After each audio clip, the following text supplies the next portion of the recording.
आर'नाइ 5G YouTube चेनेलाव आरो फिन खेबसेबाव बरायफिनबाय। दिनैनि गोदान भिडिअ'आनो जाहैबाय आधार कार्डनि आङो मोनसे मस्ट इम्परटेन्ट आपडेट लानानै फैदों। बेनो जाहैबाय आधार कार्डनि आपडेट बानायनाय। जाय बिथांमोना दासिमबो गावबागावनि आधार कार्डखौ आपडेट बानायाखै, नोंथांमोना थाबैनो आधार कार्डखौ आपडेट बानायदो, नङाब्ला नोंथांनि आधार कार्डआ इनभेलिड जानो हागौ आरो नोंथाङा गोबां फैसा गारनांगौ जानो हागौ। नैबे 14 जुनहालागै नोंथांमोना फ्रि अफ कस्ट नोंथाङा डकुमेन्ट आपल'ड खालामनानै आधारखौ गावबागावनि आधारखौ आपडेट खालामनानै लादो। नोंथांमोना बे आधार कार्डखौ गावबागावनि मबाइल फनजों बोरै बानायनो, आङो बेनि A to Z प्रसेसखौ दिनैनि नैबे भिडिअनि गेजेरजों देखायगोन। नोंथाङा नैबेयाव मा डकुमेन्ट नांगौ नैबेयाव लिरनानै होखादों। नैबेयाव रेशन कार्डनि गोनांथि दं, भटार आइडिनि गोनांथि, आरो नैबेयाव Aadhaar government use identity card. नैबेयाव डकुमेन्टखौ गोबां लिरनानै होदों। नैबेयाव पान कार्ड, ड्राइभिं लाइसेन्स, नोंथाङा बे एड्रेस प्रुफ आरो नोंथाङा एज प्रुफ, बे मोननै डकुमेन्टखौ नोंथाङा होनानै इजियावनो नोंथाङा आधार कार्डखौ आपडेट बानायनानै लानो हागोन। आरो जुदि नोंथाङा मबाइल फनजों रोङा, नोंथाङा नैबे हाउ टु साबमिटआव जुदि थुनानै होयो, नोंथाङा नैबेयाव नुनो मोन्दों।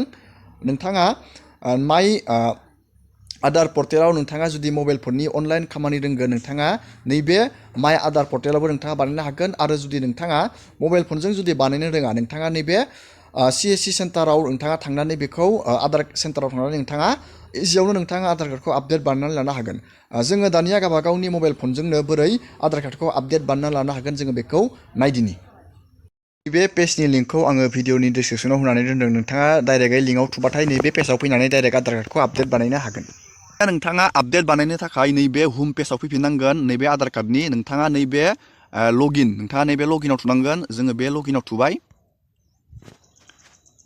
लगिनाव थुनानै बेयाव नोंथांनि आधार कार्डखौ नोंथाङा नैबेयाव बहायनांगोन आरो नैबे केपसाखौ नैबे गाहायाव बहायनांगोन आरो नैबेयाव सेन्ड अटिपि खालामनांगोन आरो नैबेयाव अटिपिखौ बहायनानै नैबेयाव लगइन जानांगोन। जोङो दानिया बेयाव डाटाखौ बहायनोसै। दानिया जोङो बेयाव आधार कार्ड नाम्बारखौ नैबे बक्सआव बहायबाय आरो नैबे केपसाखौ जोङो नैबेयाव बहायबाय। दानिया जोङो नैबे सेन्ड अटिपियाव जोङो थुनानै होनांगोन। जोङो अटिपि मोनसे बिहरबाय। दानिया जों अटिपिखौ नैबे बक्सआव बहायनानै नैबेयाव लगइन जानांगोन। दानिया जोङो बेयाव अटिपिखौ बहायबाय। जोङो दानिया नैबे लगिनाव थुनानै होबाय। लगिनाव थुनाय लोगो लोगोनो नोंथांनि बेबायदि मोनसे बेबायदि पेज खेवगोन नोंथांनि आधार कार्डनि। नोंथाङा नैबेयाव आधार कार्डखौ आपडेट खालामनांगोन। नैबेयाव डकुमेन्ट आपडेट खालामनो होदों, नोंथाङा नैबेयाव डकुमेन्टखौ आपडेट खालामनो नांगोन। नोंथाङा बेबायदि नैबेयाव थुनांगोन। जोङो बेयाव थुबाय। बेयाव थुनाय लोगो लोगोनो दानिया बेबायदि मोनसे पेज खेवगोन। नोंथाङा नैबे नेक्स्टआव थुनांगोन। नैबेयाव नेक्स्टआव आङो बे नेक्स्टआव थुबाय। आरो बेबायदि मोनसे पेज खेवबावगोन आरो नोंथाङा बेयाव नेक्स्टआव थुबावनांगोन। नेक्स्टआव थुनानै नोंथांनि आधार कार्डआव जिखिनि डाटा दं, नोंथाङा नैबेयाव श' जागोन। नोंथांनि नाम, नोंथांनि जेन्डार, नोंथांनि डेट अफ बार्थ, नोंथांनि एड्रेस। नोंथाङा बेखौ खेबसे नैबे टिकआव थुनांगोन। टिकआव थुनानै नोंथाङा नैबे नेक्स्टआव थुनांगोन। जों नेक्स्टआव थुबाय। दानिया बेयाव डकुमेन्ट आपल'ड खालामनांगोन। नोंथाङा नैबेयाव डकुमेन्टनि साइजखौ होदों 2 MBनि गाहायाव जानांगोन डकुमेन्टआ। बेयो PDF, JPG, PNG and PDF नि फर्मेटआव जानांगोन। नोंथाङा फट'खौ साफायनानै बेबायदि PDF बानायबानो जाबाय। नोंथाङा PDFखौ मायाव बानायनो, स्केनार मोनसे एपआव नोंथाङा प्ले स्ट'राव बेखौ डाउनल'ड खालामबानो जाबाय आरो नोंथाङा बेयाव PDFखौ बानायनो हागोन इजियावनो। दानिया नोंथाङा नैबेयाव गिबियावनो आइडेन्टिटि, नोंथांनि आइडेन्टिटि मा आइडेन्टिटि नांगोन, नोंथाङा नैबेयाव सिलेक्टआव थुबानो जाबाय। बेयाव देखायखादों। नोंथाङा बेयाव पान कार्डबाबो होजागोन, इण्डियान पासपर्ट, किसान फट'ग्राफ, पासबुक, नोंथाङा बेयाव गोबां दं। नोंथांनि मार्कशिट, सार्टिफिकेट, नोंथाङा बेयाव नायना लाबानो जाबाय। नैबेयाव नोंथाङा पान कार्डखौबाबो नोंथाङा बेयाव आपल'ड खालामजागोन। आङो नैबे पान कार्डआव थुबाय। दानिया नोंथाङा नैबे अकेआव थुनांगोन। जों बे अकेआव थुबाय। दानिया नोंथाङा नैबे भिउ डिटेल्स आपल'ड डकुमेन्ट, नोंथाङा बेयाव थुनांगोन। जोङो बेयाव थुबाय। दानिया नोंथाङा नैबे कन्टिनिउ टु आपल'ड, नोंथाङा बेयाव थुनांगोन। जोङो बेयाव थुबाय। दानिया नोंथाङा गेलारियाव थांनांगोन। गेलारियाव नोंथाङा नैबे फाइलाव थांनांगोन। जोङो फाइलाव थुबाय। जोङो दानिया डकुमेन्टखौ लानोसै। जोङो नैबेयाव पान कार्डनि डकुमेन्टखौ जों लानोसै। जोङो नैबे डकुमेन्टआव थुबाय।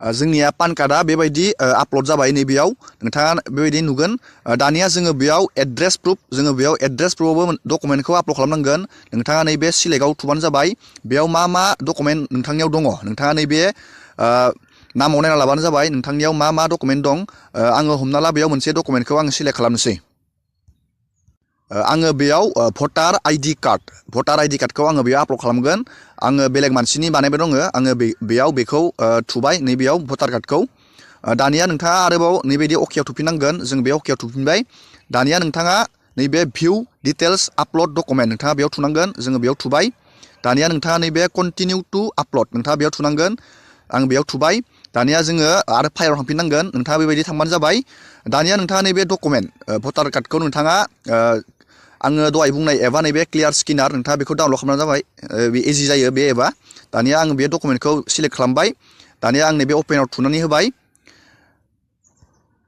दानिया आङो बेयाव गासैबो डकुमेन्टखौ आपल'ड खालामबाय बेयाव पान कार्ड आरो बेयाव भटार कार्ड नोंथाङा बेयाव गावबा गावनि डकुमेन्टखौ बेबायदि आपल'ड खालामदो दानिया नोंथाङा नैबे टिकआव थुनांगोन आं नैबे टिकआव थुबाय दानिया नोंथाङा नैबे नेक्स्टआव थुनांगोन जोङो नैबे नेक्स्टआव थुनानै होबाय दानिया नोंथाङा बेयाव अकेआव थुनांगोन जों बे अकेआव थुबाय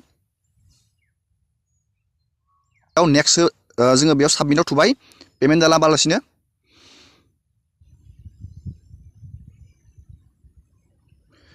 जोंनिया साक्सेसफुलि डकुमेन्टआ आपल'ड जाबाय जोङो दा आधार कार्डखौ आपडेट बानायबाय नोंथाङा बेबायदिनो डकुमेन्टखौ आधार कार्डखौ इजियावनो आपडेट बानायना लाबानो जाबाय नोंथाङा नैबे डाउनल'ड एक्न'लेजमेन्टआव थुनानै नोंथाङा बेयाव मोनसे फर्म मोनगोन नोंथाङा बेखौ डाउनल'ड खालामना लाबानो जाबाय जोङो बेयाव डाउनल'ड खालामबाय जोङो बे फर्मखौ